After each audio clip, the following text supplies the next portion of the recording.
Hey guys, welcome to another episode of Complex Like Wine, the podcast where we talk about complicated things and learn to improve over time just like wine does. I'm excited for this week's episode because I have another female filmmaker, Emily, here, and have the pleasure to be kind of working with you. So I'm really excited to kind of talk about her new project. Before we get into all of that, of course, we're going to talk about this week's wine. We both have white wine with us, so I'm holding up this bottle, and it's all the way from South Africa. And it's the Chenin Blanc by Carmen Stevens, an Angel's Reserve 2020. So I'm going to put this bottle down really quickly. And so I'll read a little bit of her bio and then how they describe it, and then we can cheers. Okay, so Carmen was qualified in 1995 from Elsenburg College in South Africa, and she started her winemaking career in Stellenbosch Farmers Winery. I hope I'm pronouncing that correctly. In 2005, she was appointed a winemaker from Amani Vineyards and now is given the chance to work on her own wines. Every vintage comes with its own challenges, and as a winemaker, you need to adapt and make informed decisions to complement what nature has given you, she says. That is the joy of making wine. Tasting wines from other winemakers in different countries is another pleasure and a means of communication between the winemakers. And so how they describe it online, the wine says it's a lively Chenin Blanc is a crisp, light refresher humming with scrumptious, mouth-watering citrus and fruity intensity that carries on and on into an oh so satisfying and thirst-quenching finish. Carmen gives this vibrant white wine special treatment from its start on meticulously tended vines through the delicate fermenting of stainless steel tanks and a gentle rest for an exquisite smoothness all the way to the final delicious wine in your bottle. So we're gonna hear Emily cheers.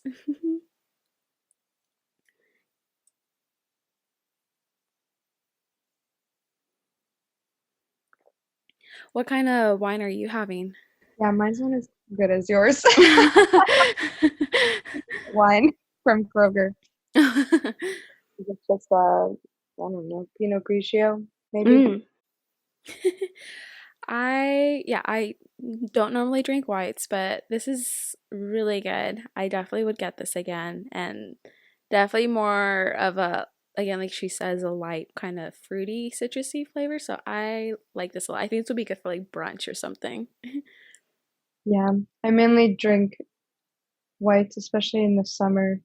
But I think really only because when I was in France, whites were the only ones that were chilled. So like I wanted something cold. And if I Hmm. wanted to get red, it would just be lukewarm. And I'm like, oh, I can't ask for ice cubes. That's true. Yeah, at my house, reds or whites, we always have it in the refrigerator. They're always chilled. Yeah. So, how Emily and I met. So, we got connected through Instagram. Shout out to Luke for getting, yeah. I don't know if he knows that we know each other now because I saw him repost the thing, like Indiegogo post from your page, and Mhm. I should have messaged him, but I forgot to. And I was gonna be like, "Oh my God, thanks, buddy." I don't know if he knows that it's my film. Him and I actually talked yesterday, and I told him that I was kind of helping be like a creative producer for your film and all that. So he was asking me like, "Oh, are you coming to Georgia?" I'm like, "No, sadly, but hopefully a different time." Yeah. Yeah. But we're here today because of your new experimental short film that you're just about to start production on. And it's called Roses Are Red, but You Are Not Blue. And before she describes it, because she'll do a much better job than me, it's about diversity, body positivity, and it's inspired from yourself and your own poem.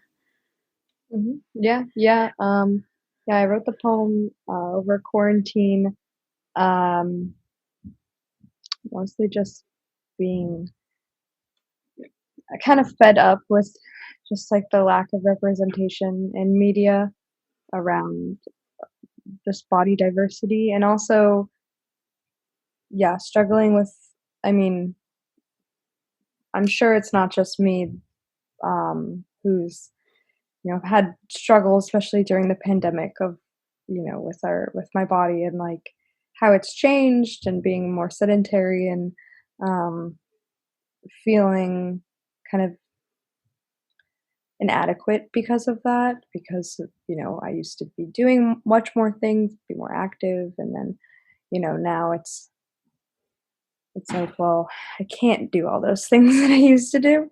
Mm-hmm. Um, but yeah, mostly the poem came about just from my kind of grappling with the idea of like self-love, but also just self-acceptance. Like, you don't have to love yourself just yet. You don't have to love all parts of you. Um, but hopefully you can reach a point where you're just accepting like this is Mm-hmm. your body, and it's not here just for, aesthetic purposes. It's here as like it lets you walk and run and dance and, you know, do so many great things that I feel like, especially, I mean, I'm coming from just a cis woman's point of view because that's what I've lived as of my whole life. Um, but I think that it applies to really all genders, that, sometimes we get so wrapped up in what our body looks like versus like what it lets us do. Mm-hmm. That's just being a vessel for, our personality and all the emotions that we carry inside. And then I started thinking about,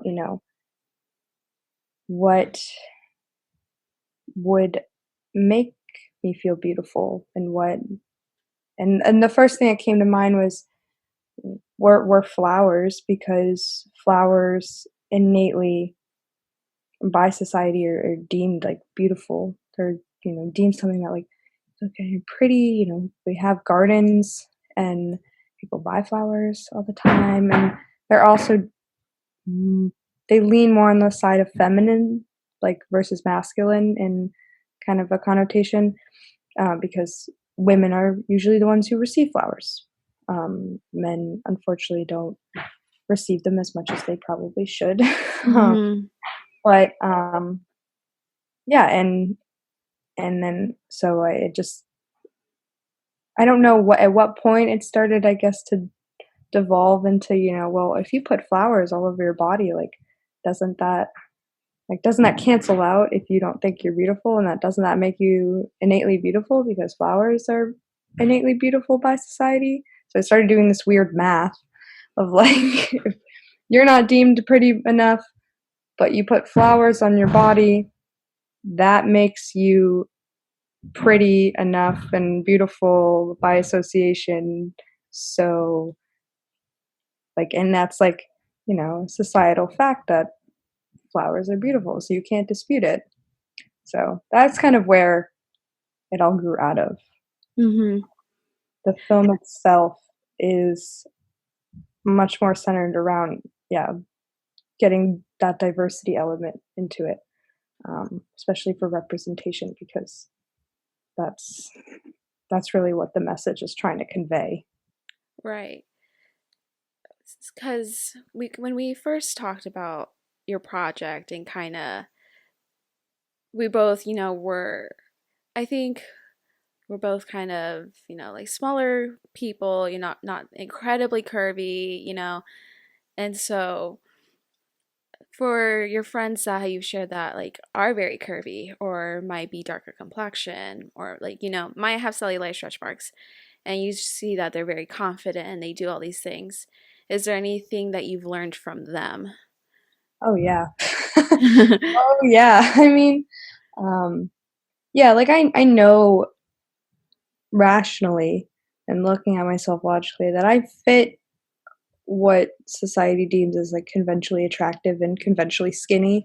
Like, I don't have problems on public transportation with seats being too small. Like, I'm 5'1". I fit into most places, and I've never had to deal with any of those kind of annoyances. Or I've never really had to deal with much like bullying, or so I understand, like, I recognize my privilege in that sense of, knowing that when I go to a store, there's gonna be clothes that fit my body. Um, like, I'm always gonna have stuff that I can buy. Uh, so I can only imagine the insecurities that I have for people who, don't don't have things that they can buy in store, or they also are not white. And, it's you don't need to be a scientist to realize that the last, like, basically forever, white Eurocentric features have been deemed most beautiful Mm-hmm. by, mainstream media, um, which is just unfortunate. Mm-hmm. Um, and, you know, I've never had to chemically straighten my hair. I've never, had to shave my arms or anything like that. Um, so, and I started to think about all those things that weren't just, for me, it's a lot to do, my insecurities are a lot to do with like my weight. Um, but when I started to think about more than just like weight and as a number, uh, yeah, that's kind of where it all opened up. And then looking at my friends who, it's gonna sound, I hope this doesn't sound mean, but who, if I'm like, mainstream patriarchal society, they should hate themselves a lot more than they do, but they don't. Mm-hmm. They're rocking it and they're confident, way more confident than I am, in their body and their presence. And it just was like a big, like, moment, like, ta-da, oh my God. It's not, it's not about what you look like. It's about how you feel inside. And like, it doesn't matter, what size you are. It only matters like if you start thinking about yourself like in a positive way, you're going to be more confident and you're not going to worry, you're not going to compare yourself to other people. So I think that's like the biggest thing that I've learned is just these people are amazing and they're beautiful. And I'm so lucky to have them as my closest friends. And like, I think they're beautiful. That was, I think, the biggest thing. It was like, would I look at them and say that, no, you're ugly? Of Mm-hmm. course not, because I think they're so beautiful. No matter what their size is, no matter what they look like, no matter what, race, gender, anything, I think they're so beautiful. And it's because of who they are on the inside. And so Mm-hmm. it's like, that thing is saying, it's like probably like parents say it to you and like, it matters who you are on the inside, just be yourself, that kind of stuff. Um, and I think it's easier said than like really put into practice in your own life because it's Yeah. easy to just like compare yourself and be like, yeah, I'm a good person, but I'm not skinny enough. I'm not pretty enough, but none of that really matters like at all. Right. Yeah. For me growing up, I think I might have shared this with you. I kind of basically grew up as the only like Latina growing up because where I grew up was primarily Asian and Caucasian, which is fine. But there was always kind of that comparison trap. Like I naturally carried weight differently than your typical Caucasian tall, thin girls. Because I'm 5'1" too. So like how my weight carries is kind of, especially I have kind of big cheeks. So like it shows more. And so I was always really I had a huge face as a kid. I was Like always, a circle. yeah, I was always so shy about my cheeks because even now as an adult, when my weight fluctuates, especially because of the pandemic, when it started, you're at home, you're snacking more, at least for me. I noticed I gained all the weight that I had just lost.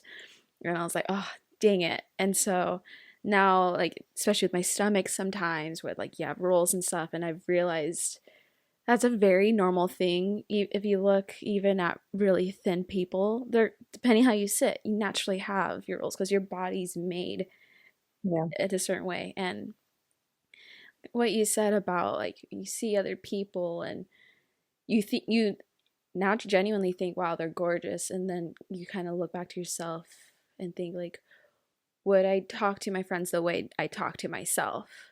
Yeah. Yeah. Yeah, and I read something recently, actually I saw on Instagram, and it was kind of really insightful. And it's like a post and it said, like the reason why you think you're not as beautiful as you really are is because you're around your features all day, all the time for your entire life.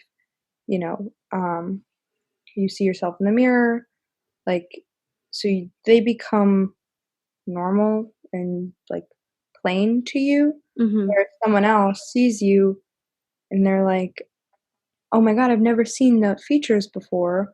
Never seen a person that looks like you." Because we're always attracted to things that you know um, are unique. A lot of times, like the most beautiful people, labeled as most beautiful people are people who have unique features. Um, and so I thought that was really cool because I was like, oh, that makes a lot of sense. That does make sense. I've never heard that before. Yeah, because like why you're and I thought about it because like I don't usually wear makeup, um, and I've gotten over it, but one of my bigger insecurities as a kid and a preteen into teenage years is I have like hereditary dark circles. Mm-hmm. I mean, they get a little better if I sleep more, but it doesn't like impact. I just have really thin skin over those veins, and so they show up purple on my skin because my skin is so fair. Um, and I I remember it was one time in like middle school, and I didn't wear makeup to school, and my teacher asked me like if I was sick. And Mm-hmm. so like after that I was like, all right, every day, like if I didn't leave the house, if I left the house, the least amount of makeup I'd put on would be a concealer under my eyes. Because and like a lot of concealer, like cakey. But now I've gotten over it to the point where like most of the time I don't. I don't Mm-hmm. I don't like wear makeup a lot. Um, but I thought about it because like when I don't wear makeup for a long time and then put on makeup and I'm like, whoa, who is this person? Who is she? Where's she? I'm like, oh, we actually look cute today. Okay. Just because I'm so used to every day not wearing makeup and not putting on concealer and stuff. So then when I put some on or put some mascara on, it's like, oh, like to an extent, I have somewhat different features. So Mm-hmm. I'm like, oh, okay. But yeah, I thought it was really interesting, and it kind of went along with. I guess it kind of reaffirmed my math in a sense of like, Mm-hmm. what we consider beautiful and on people, and what why I look to other people and think, oh my god, they're beautiful. Mm-hmm. Wish I could be like that. And then they look to me and be like, what are you talking about? You're literally gorgeous. Like, I want to look like you. And then we're all just in this like, I want to be someone else that I'm not game. The comparison trap. Yeah, yeah. Yeah. And that can be a good comparison and a bad comparison, because even comparing yourself in a good way of like a sense of like, oh my god, I wish I looked like you. You're so beautiful. Um, versus, the other side of like, oh my god, I'm so ugly. Yeah. I've done both. Mm-hmm. Instagram has helped me with that a lot. Yeah. I think, like you said, for you it was kind of the makeup. Now you just don't really care anymore. You kind of got over that. For me, it was my body hair because I'm pretty hairy. I'm Mexican Spanish, so like my arm hair, sometimes most of the time, it's hairy than some of my guy friends if they're Caucasian or something else. Yeah, and so I before like in middle school and high school, I would like bleach my arm hair so it's less noticeable, or I'd wax it.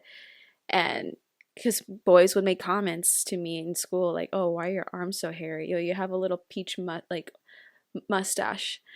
And now I've got to the point, honestly, I really don't care what people have to say, because no, so what if I'm hairy? Like, I now have learned to embrace it because, I'm blessed. I have like thick hair and stuff. And I really, it's just now like, I don't care.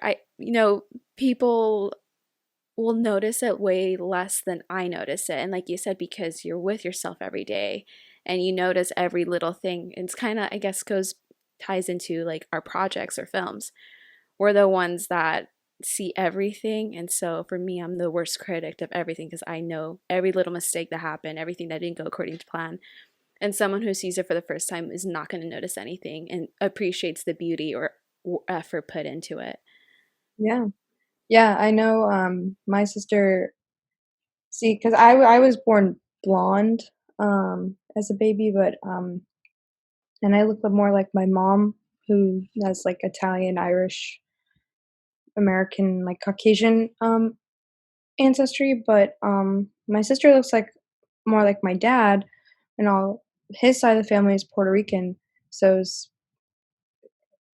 and I thought about her a lot while I was writing the poem and during the course of this film, um, because, yeah, she used to do the same pretty much the same thing of, like, shaving off her arm hair, and, um, I don't know if she got bullied, I she didn't tell me, Hmm. um, but, yeah, I can only imagine, like, how hard that is, and also, like, kids suck, and, They're ruthless. like, 7th graders are the worst people on the planet. And I say this as someone who has substituted middle school and elementary school a lot, and 7th grade is the worst grade. Like, I wish we could just everyone just skip 7th grade, we don't have to, or just everyone in 7th grade just needs to stay away from everything. 12 and 13-year-olds are horrible. They're horrible people. I was horrible as a 13-year-old. Um, I mean, maybe there's some good ones out there, but most of them suck, and they are so mean, and I get it because, like, that at that moment in time, like, my little sister is, like, around that age, and I'm like, "Well, fuck, you suck." Um, Hmm. but I'm, like, trying to teach her, like, "Hey, these are be nice to people, and, like, you know, don't try to you don't need to fit into a crowd," but that's all they're trying to do is they're trying to find who they are and fit in, Yeah. and that's where media plays a really big role because if there was more representation, they wouldn't like, girls wouldn't feel the need to worry about, arm hair. Like no one be like if they saw that on Nickelodeon or Disney Channel, they'd be like, "Oh, cool. So like this actress looks like that. Hmm. So there's no reason you can't." But because there's not that representation, there's such a small percentage of what, especially for girls. I mean, I'm going to focus most of my comments on women just because that's what I've experienced. Um, but from what I've noticed, it's a pretty small percentage of like what we're supposed to look like. I think it's like the actual percentage is like 5%. Wow. I maybe like 5% or something of American women who have that body type, the ideal in quotes, Hmm. because there's no ideal. Um, but yeah, but then when you get older, you realize that like nobody cares. Yeah. Like nobody cares. Like we're all just too worried about other stuff, and nobody cares unless it's on like Instagram, which is a whole nother thing. But Instagram is not real. And Hmm. in real life, nobody cares, you know, how hairy your arms are, like what you look like, and yeah. So I just have to remind myself that each day. Yeah. Growing up, I remember like most girls, have Barbies, and the only Barbies that looked like me were still very fair skin, had light brown hair, and blue eyes. And those were the ones I was the most drawn to because it was the closest thing that looked like me. Yeah, And now, like, I think it's a step up. Now you see, like, the Barbies or dolls now, they are now making an effort to make it diverse, like different sizes, different hair, like different color. So I think that's like a step towards the right direction. But yeah, again, on like Instagram or TikTok or social media, whatever, it's only people only post what they want you to see. And if like you see a girl in a bikini or like in a dress posing, she's more than likely trying to suck everything in that she doesn't want to show you. And so I appreciate those pages on Instagram that do show you like the Instagram reality and like fake, comparison. Yeah, like the way you sit or the way your body, like for me, like I'll definitely have cellulite on my thighs depending how my leg is being like squished up on the chair or something. And that's completely normal. And like stretch marks and cellulite, sometimes that's genetic. It's out of your control. And I think that's not what society or media or anything wants to say. Because Oh then yeah, there's, yeah. it's like, yeah, I mean, you look at all the tabloid magazines of like actresses in bikinis when like paparazzi take them and they're unposed and they're like, look how ugly they are. Oh my gosh. Like, look, like she let herself go, but it's like an actress who's like 50 and has cellulite. Like, yeah, of course she does. Mm-hmm. Had a child. Like, do you know real women in your life? Like, yeah, she has stretch marks and she's in a bikini. Let her live. Um, yeah, I don't think there's like a problem on Instagram for like, you know, posting a picture, for and being proud of your body. I know the vast majority, yeah, it's like Mm-hmm. there are especially celebrities and stuff that are promoting diet culture and things that they're not showing like there's their real bodies. I think that's the biggest thing is like the retouching Mm-hmm. that gets people, and I have to remind myself because sometimes, um, and I'm embarrassed to admit it, but like sometimes I will get sucked into a comparison like rabbit hole, and there's like an influencer comes up on my Explorer or something, and you know I click on it because I like her outfit or something, and then there's like more pictures of her in a bikini, and so I'm going through that, and I'm like, wow, I wish I looked like that. I wish, I could have skin that clear, and I wish I could be that skinny. Wow, wow, and I like get sucked for like an hour, and then I'm like, what am I doing? like, Mm-hmm. like this is only making me feel bad for what? And it's not her fault. She doesn't even know I exist, and like, and honestly, we don't even know if she looks like that. I don't know that I could look like that. I, could take a picture with the right angle and the right lighting and could look very similar, but I like how am I supposed to know? Why am I making all Mm-hmm. these assumptions based off of like one photo that I see? Um, so I wish there was like a something on they should make something on Instagram. It's like, well, you've been looking at this photo for a really long time. Are you okay? Like Netflix, like, do you Yeah, need a like break? Are you still yeah, there?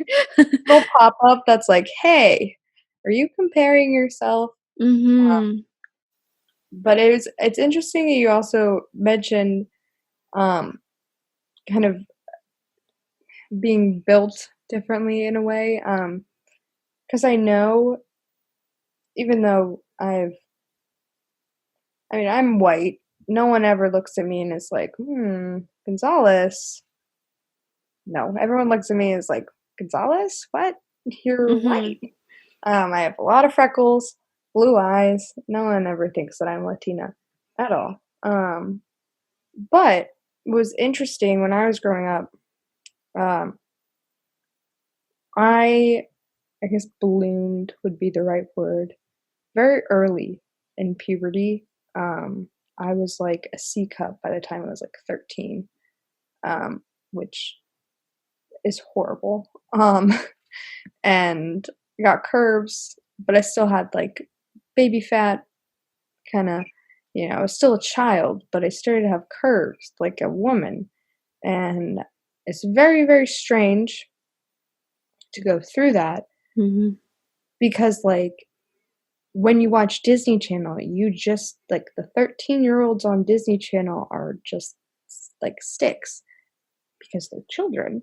And then even during that time, it's like mid 2000s, so there was still the the kind of body type of pretty athletically slim Mhm. white women. So all of like the leading ladies in any of the movies that I would watch or shows were still tall and slim.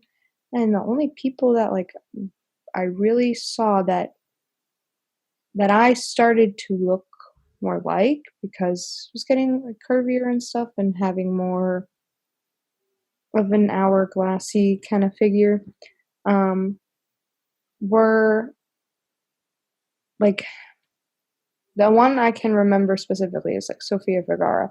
Mhm. Much curvier than me. But at the time when I was like maybe 15, 16 and started to get curves, and I also was a lot heavier as a kid. Um, and I think, I don't know why, puberty's weird, but I was like at least, probably at least like 15 to 20 pounds heavier than I am now. Mhm. And I didn't really do anything different. I still like was active. I think baby fat, I don't know, puberty. But I remember watching and realizing like, oh my God, like she's the only one who like has curves, and like I'm starting to look like I have curves, and it started to be like grown adult, usually Latina women in media. And of course there were just a bunch of stereotypes, but Mhm. um and I started to even look at my other friends who, had ancestry just like, Irish or European ancestry and not any like Hispanic or Latino or anything else. And they didn't develop curves as quickly as I did, and also as much, I think. They're pretty tall and slim. And so I was like, damn, like why? And it was very, very weird kind of identity crisis, I guess, in a way, because I'm like, I don't look Latina, but like now I carry weight in a similar way. And then when I moved to SCAD and met other, like my friend Gabby, who's also from Puerto Rico, and said like the exact same thing of like, I carry weight here, and I was like, I do that too. Like, wait a minute. So she's like, yeah, it's almost like you are Latina too, and I'm like, oh yeah, I kind of am. Okay. But it's really weird that like genetics can, and like your ancestral background Mhm. kind of play a role, uh, because of course there are variations in people, look different, everyone looks different, but there's some, I think, some truth of like people from different backgrounds, especially with height and weight, like kind of having that similarity. And when you're not in that same community, it's very easy to like start comparing yourself and having like an identity crisis of being like, Mhm. what am I? Like, Yeah. I belong to this community, but I also kind of look like that community, but also I don't look enough like that, and I look more over like that. And yeah, and it plays a lot into like, especially for women, how much you weigh, Mhm. where you carry your weight, because, a 5'7" person could weigh more than me, but look a lot skinnier just because she carries weight a different way. Versus I always say that if I was taller, I'd look skinnier. No, yes. Whooshed. Mhm. Like, if only I were taller. But I also don't think I'd like to be that tall. I It's pretty tall. don't know how I would handle it. I feel like I don't know what I would do with being that tall and seeing so much more of like the world, I guess. I don't know how I would handle having my legs that long. There's been times where, you go on Instagram, you start seeing influencers, and then you get stuck that rabbit hole of like, wow, she has really long legs. Oh, Yes. she's And I very try to slender. figure out how tall they are because I'm like, she cannot be my height. Because then you start comparing, and then you find out Hmm. they're like 6 foot, and you're like, oh, okay, I feel a lot better. Yeah. But there's times where, you see these tall girls because, your typical model usually has to be taller. And so for me growing up, I'm like, I'm not that tall. Like in high school, even college, I see girls with like long legs, or, again, they carry weight differently. They might weigh more than me, but just there's more height for the weight to spread. And, I'm 5'1". My weight fluctuates from like the 120s to 130s. And so for me, there's times where like I feel like my thighs look too big, or like my stomach, because I'm not very hourglassy. I feel like when you look at me straight on, I'm kind of straight. From the side, a little bit different, but but there's times where I'm like, I'm Latina. I'm supposed to be hourglassy and like busty, and so I think for me on that end, like I'm not I'm not that curvy. I'm not like thick now, like what's trendy. And so there's times where, again, in that sense of like identity crisis, where, I have the hair, I have the complexion, but I don't have the body that's like overly sexualized or is like preferred when people think Latina. You're trying to tick off all the boxes. Mm-hmm. And I'm sure, you know, tall people like model, you know, people, everyone has the same thing. Because whatever I've realized, because I always thought about myself, like, I'm skinny, but I'm not skinny enough. Like, I can, you know, fit into, size 2 or 4 jeans, but, I'm not, I don't have a flat stomach. Mm-hmm. Not, I'm not there yet. I'm not, the girls bikini posts on Instagram skinny yet, which is a bunch of bullshit because there's nothing stopping me from posting a bikini picture right now. Um, and that's not a dig to anyone who posts bikini pictures on Instagram. We love to see it, and it's fine. I'm not trying to dig it. No, live your life. Like, I'm here for it. I want to see, just tag where you got the bikinis because I'm trying to look for a good one. And I can't find one anywhere.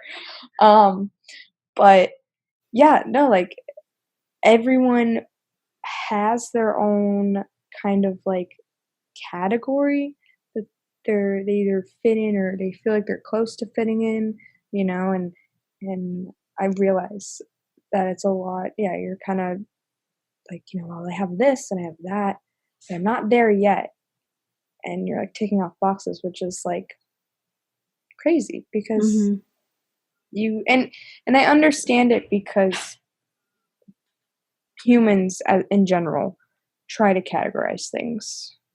That's just how our brains work. So I get that on like a psychology level of like why I think we do that and why we try to like fit in with these little categories that we have, of people who are or thick, and they try to create the Kim K or Kylie Jenner look versus, women who are trying to go for, the um like very thin model look or, anything like that. But again, those categories are such a small portion of like what people just in general look like all over the Mm-hmm. world.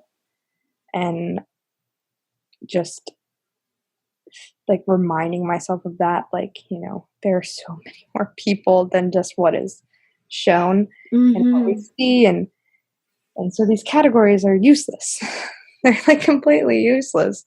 Um, and it doesn't matter, like, you're never going to get all the boxes Right.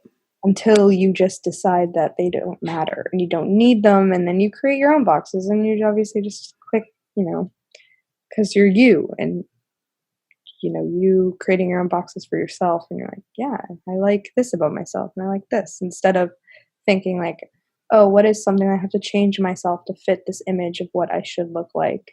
And who's to say what you're supposed to look like? Exactly. Right, yeah.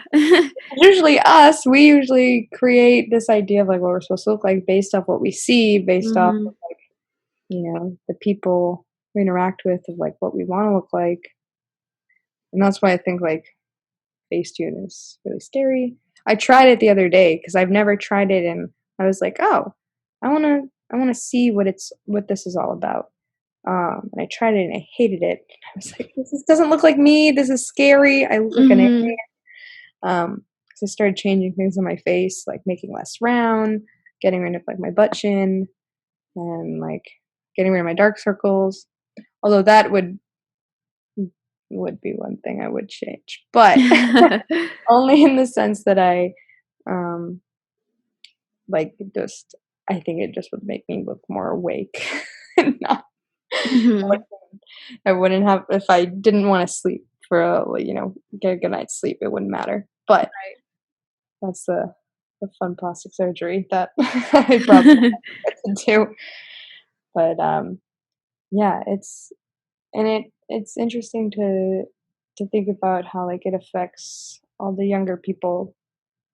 It's like TikTok and Instagram and stuff because um like all the TikTok stars and Instagram stars, um, which I do like that. Like as much as they annoy me, Hmm. um, because I don't really, they're very privileged kids, and they don't really make original content. I don't know if that's too harsh, but content is like okay.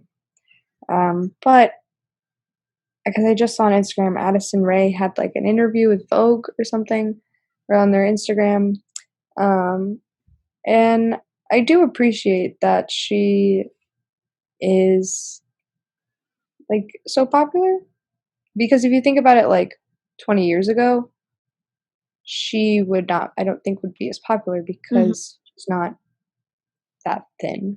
Like she's thin and she's beautiful and she can eventually very attractive.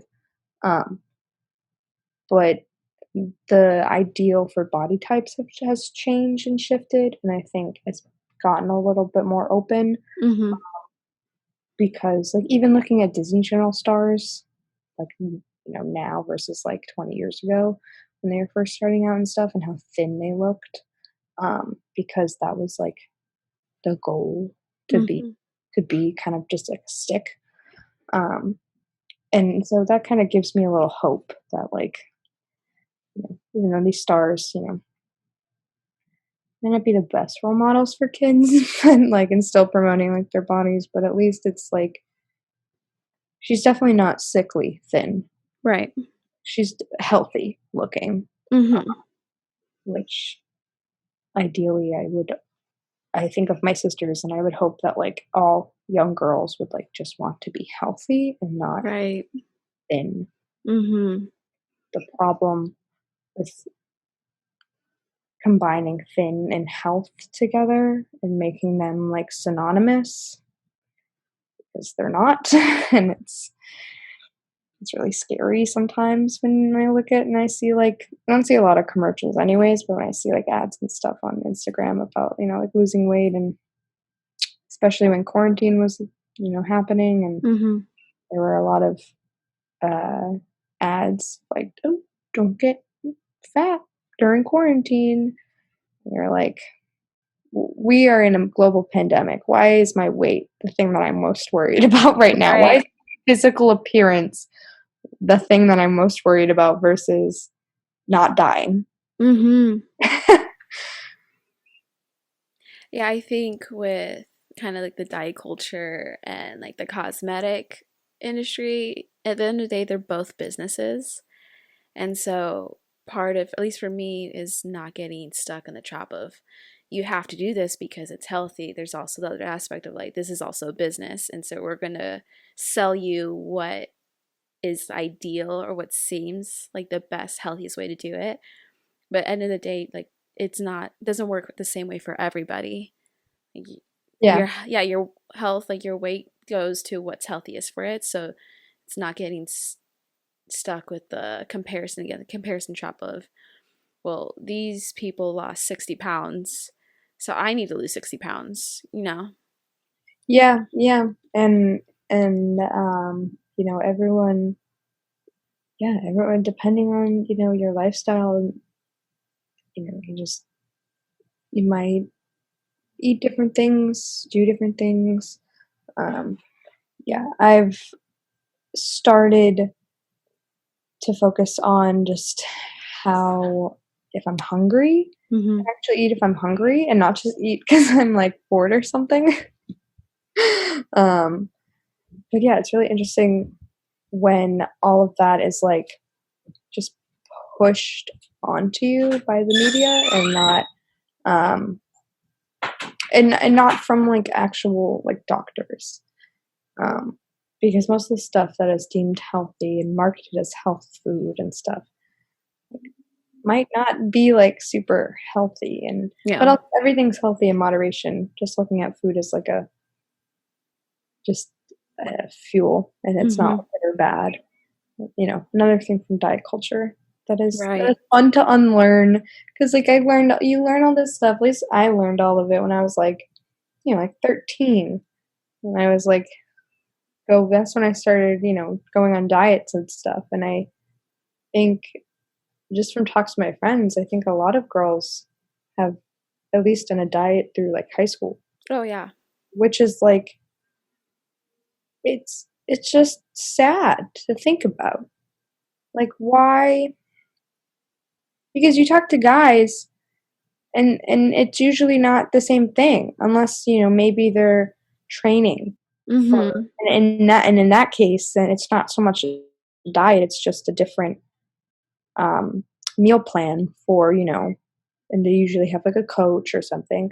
But like for at least for me, it was, yeah, it was, I would eat like, I'd bring like an apple for lunch in high school, and like just an apple. I wouldn't Mm-hmm. eat breakfast. I'd have like tea or coffee, and I would eat an apple at like 11:30 whenever we had lunch. Then I would stay and I had like after school activities. I wouldn't get home till like 4, Mm-hmm. and then I just fall asleep. It's like no wonder I just fall asleep because like I don't have any fuel in my body at all. Right. I was so worried about being fat that I started developing basically an eating disorder. And through like a diet, and then I would, come home and meal prep like fruits and veggies, which are great to eat, and like I should be eating them anyways. But I was like so scared of like carbs because carbs would make you fat and like Mm-hmm. all that stuff that I cut them out. But like it didn't last long because I had no energy and I couldn't do anything and I would like fall asleep. But it's crazy to think that like children, like, 14, 15-year olds, 16-year olds are thinking about that. Mm-hmm. S- Why? Why should they shouldn't need to think about it. I wish I could go back in time and like tell my younger self, like, you don't have to worry about any of this stuff because none of it is important. Mm-hmm. And what's sad is also some women, they don't come out of that and they stay like that, and those are the ones that promote like meal, like like those gummies on Instagram or Right. something, Like like quick way to lose weight yeah, and like the flat tummy teas and stuff. yeah. They're like, this is a pyramid scheme and Mm-hmm. you're promoting diet culture. These don't work.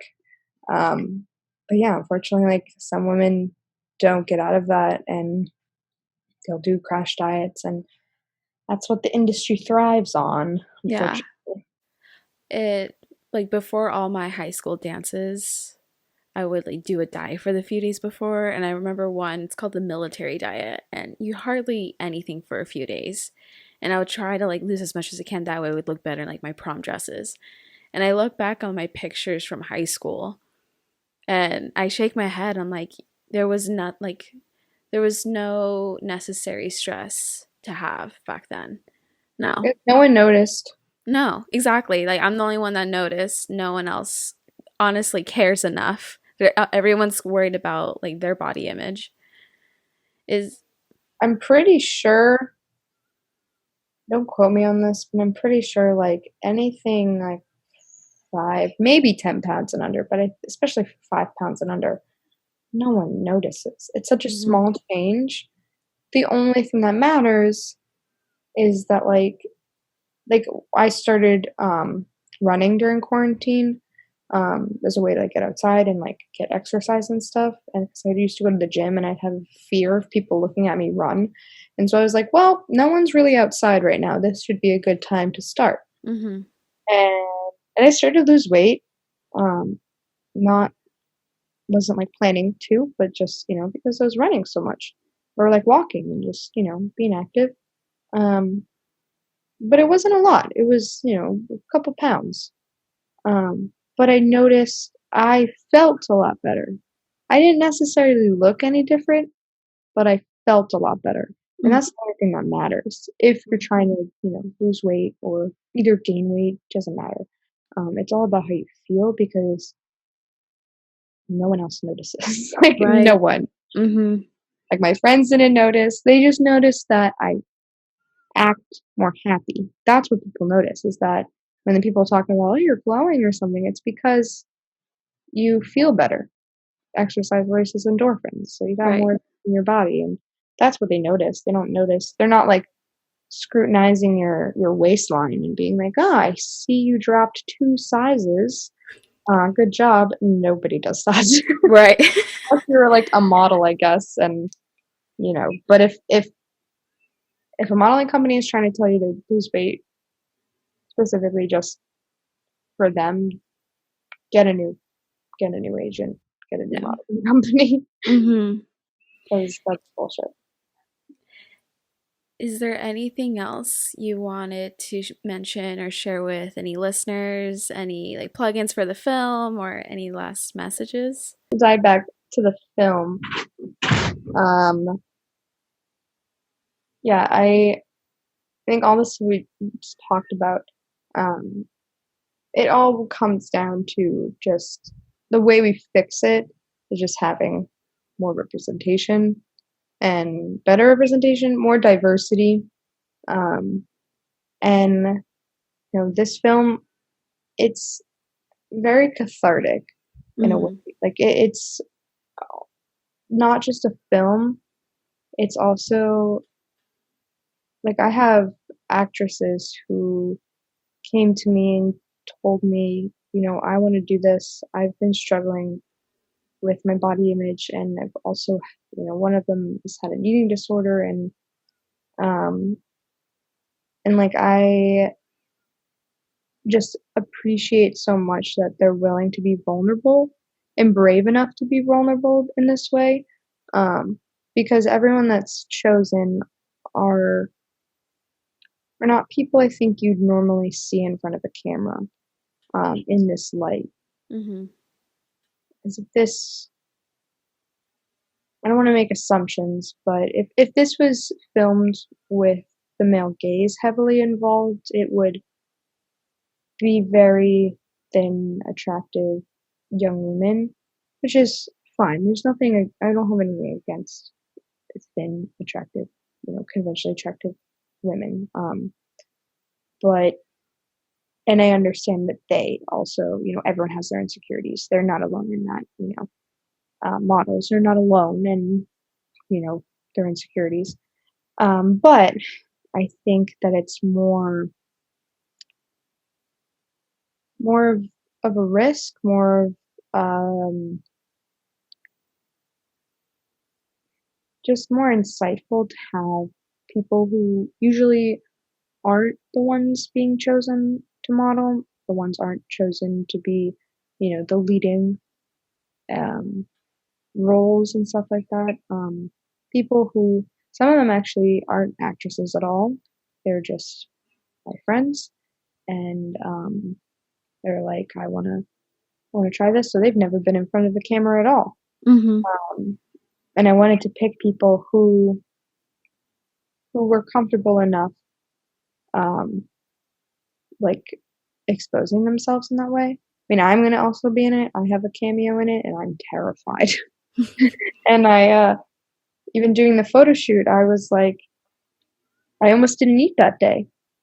And I was like, well, that defeats the whole purpose of your message, Emily. You need to eat. Mm-hmm. Bloated. I'm like, well, who cares if you're bloated? That's the whole purpose of the film that you're making. It would be hypocritical if you didn't eat. I feel like it would be hypocritical if I wasn't in it because of how personal it is Mm-hmm. to me. So, but yeah, I just want with the film that the actresses in it, I want them to also get something out of it. I want them to feel more free because even doing the photo shoot, I was like, this is actually kind of freeing and fun. Like once it's kind of scary, Yeah. just like you're in your underwear basically, and that's kind of what they're gonna be in. And I like, I mean, for some of it we're gonna be on the beach, but some of it we're not, and especially for the times you're not on the beach, being in kind of like a bikini-esque underwear situation, it's kind of scary at first. You're like, I feel very exposed. This does not Mm-hmm. feel correct. This is not the correct environment for this. But then once you get kind of going, um, you just, at least for me, I just forgot. Like wasn't wearing a bra. I was just wearing like two silicone cups on my boobs, and I was just like in my underwear in my backyard, and it just became very freeing. And I Mm-hmm. hope that everyone in the film and also everyone watching it, I hope that they can get that feeling from it. That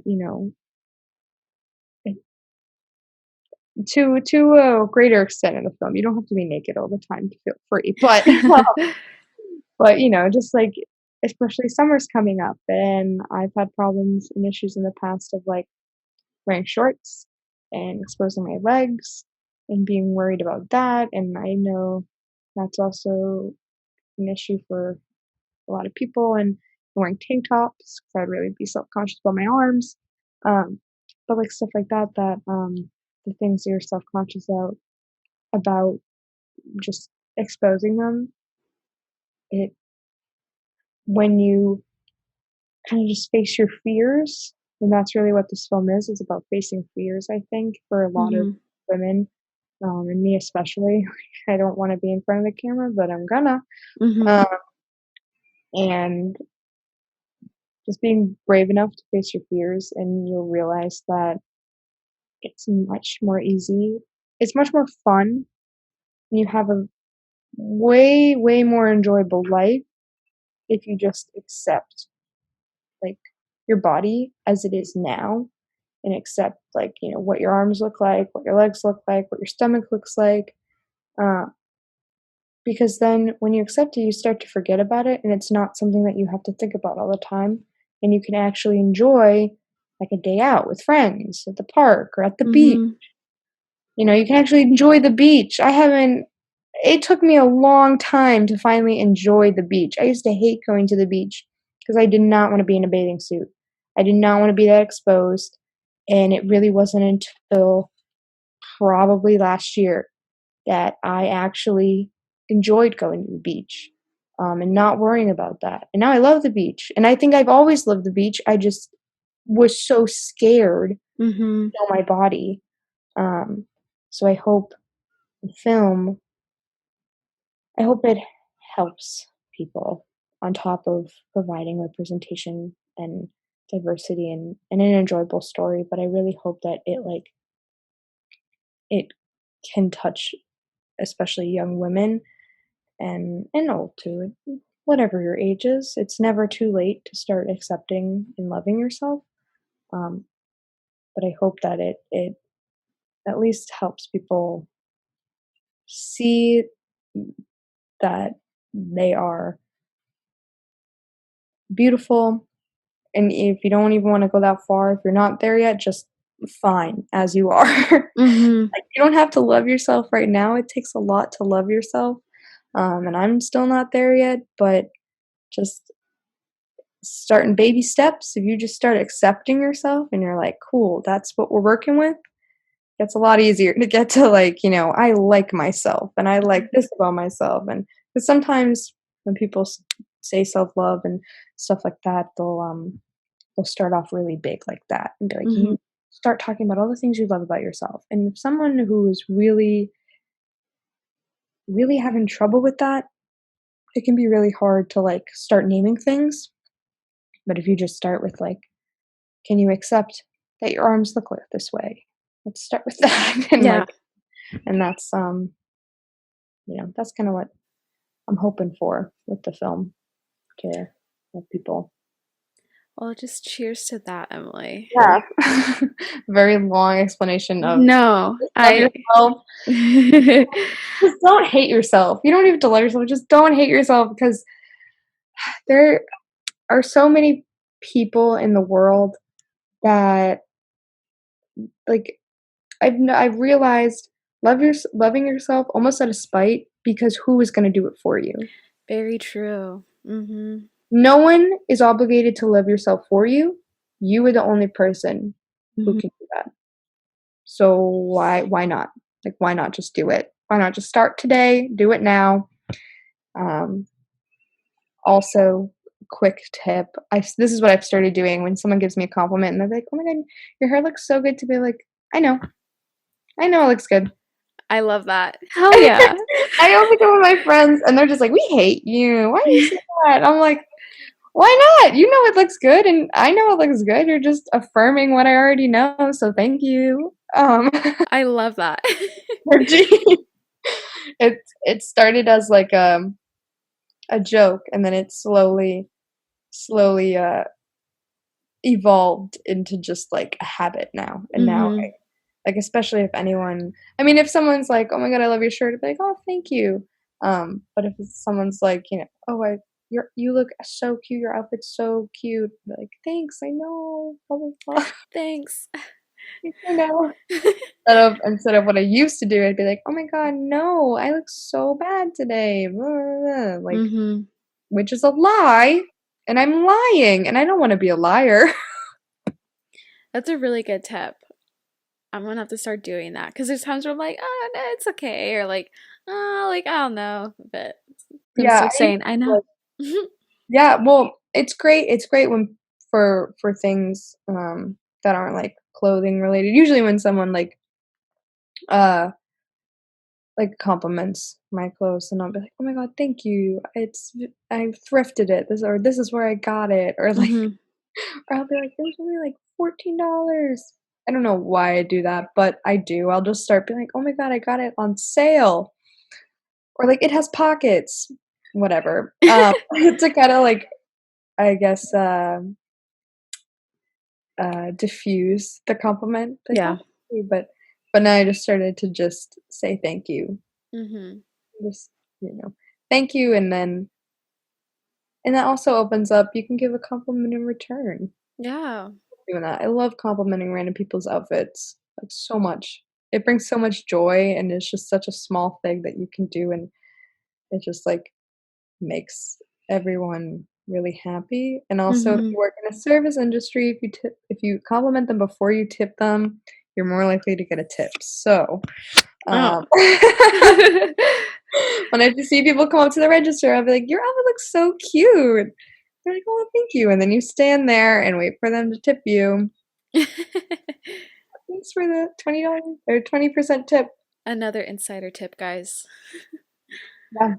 Well, thank you so much for taking the time to talk with me. I'm really excited to see how production goes. It's been really great to be able to learn about your project and film and kind of help you out a little bit however I can. So, thank you. This would be I'm really excited. We're filming this weekend, so hopefully the rain doesn't come and destroy everything, Fingers and crossed. fingers crossed. But yeah, and our Indiegogo is still live. It'll be live until I believe May, Mhm. mid-May. I'll put the link on whatever platform you're on. This week, actually, we're now on Apple Podcasts. So, whatever platform you're on, I'll have the links everywhere so you can go check out the Indiegogo page. I'll put both our Instagrams. More film updates will be on Emily's page. So, Yeah. keep up to date to that. And if you support the message of body positivity and diversity, please support. We are asking like $10 from 200 people. That reaches us to the goal. Yeah, and right now I think we already have like $700. Oh, hell yeah. Yeah, there's some cool prizes included with, with $10 and up. I think it goes $10, $20, 30 and so forth. But we got some cool perks, some cool behind the scenes footage, and the poster, which the poster design will be putting up within, like, not this week, but probably next week. Mm-hmm. Because we're having a professional film photographer on set to take still photos for behind the scene, but also kind of like for the poster as well, Hell or yeah. using the stills from the film. So it'll be really cool. And by next week, we'll hopefully have a trailer up. I'm excited. Maybe not next week. Maybe next weekend or the following week. So I gotta see how long Kodak will take to process. So, right. But yeah, if you have $10 to spare and you support diversity in media and body positivity, please consider donating, because it's a really great message. It's not just a film, it's a whole experience for a lot of people. And my goal with this film, I want to be able to showcase it, send it to festivals around the world. Right now, looking into a lot of experimental festivals, and with those accolades, be able to share it, on social media, and just get the message out to a lot of people and get it in the hands of people who can distribute it, because it's a message that needs to be told. And I think it's about time. We've had like, there can never be too many body positivity films made. Yep. In the industry, like, there just can't, because we still haven't reached it yet. So we're not gonna stop until we reach more representation, basically. Exactly. The only way we can reach representation is if it starts here. It starts with independent filmmakers making really great films and getting it in the hands of higher ups and showing them, and the audiences and people supporting those filmmakers, like all of our donators and contributors. You guys are the ones who make those changes, because you're the ones we can then go to, executives and say, hey, look at all these people that donated and supported this cause in this film, and you should make something, like, you should hire me to make something with a big budget, and and then you see that in theaters. So that's where it starts, really. Yeah. Also, if you support women in film. Yeah. Yeah, the whole cast and crew are women, non-binary, assigned female at birth, and cis and trans women. I lump them together because I consider anyone who um, genders themselves as women, or just women to me. But yeah, everyone is of women femme filmmakers, which is really cool. There are no cis white males at all. Sorry, guys. And it wasn't like as a no boys allowed, me being angry. I just think because of the topic, and I don't discount, like, some of my very close friends who are male filmmakers, would be respectful and understanding, but I think it is just it's a topic that's so close to a lot of women and also trans women and anyone really who's assigned female at birth. Mm-hmm. We've all kind of had to do with those gender roles growing up and those messages from the media of what we need to be like when we grow up. Um, so it's been really cool working with a lot of women filmmakers because we just kind of get it. Like I don't have to explain a lot about what we're gonna do, and when I talk to my DP about oh yeah, and so we're just gonna like glue flowers and have them on people's bodies, and she's like, okay, I get it, I Mm-hmm. understand. So it was really nice to be able to do that, but I think it is really cool because it is an all woman led film, and we're shooting on film, which going to film school and finding women ACs and women gaffers is really hard. Yeah. Unfortunately, it's really hard, and we had to jump through a lot of hoops to get the camera from SCAD, but we did it, and I think it's gonna be a real fun time. It's gonna be kind of like just a big like slumber party vibes.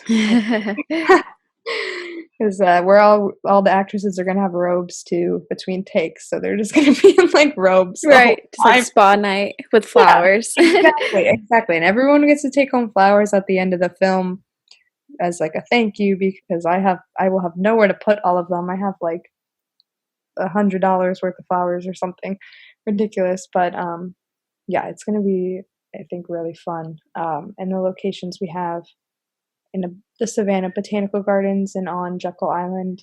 They're just two very beautiful locations, and I think it'll translate really well with the flowers. Mm-hmm. Pretty, I hope so. I'm very excited to see how shooting goes and to see the film, and once you have the trailer, just everything. Again, everybody be posting Indiegogo page or links. If you want to be updated with the film, follow either of us, especially Emily, so you can be updated with her new film. Yeah. Okay. Cheers, Emily. Cheers. All right, thank you so much again for taking the time to be here with me. All right. Thanks, guys, for tuning in for another episode. Again, all platforms, Apple Podcasts is now live.